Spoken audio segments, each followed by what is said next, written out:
voz sai gasta, cheira a ferrugem e a quarto apagado. Trago na boca um cais antigo, sal colado ao céu da língua, nomes riscados na madeira que ninguém chama, as mãos vazias, cheias de sítios que já não sei desenhar. A mala velha sempre pronta, sempre parada no mesmo lugar.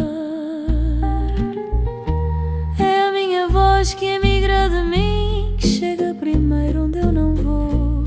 Conta a história toda ao caminho e só depois é que canta o que sobrou.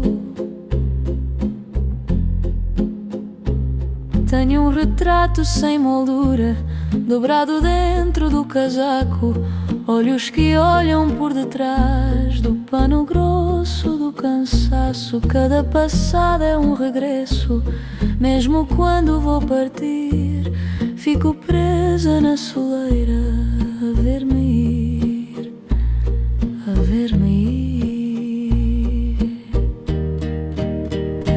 Falo baixinho como quem reza ao passado, cada palavra pesa mais que o corpo todo. Se algum dia me ouvirem forte e certa, saibam que a força vem do que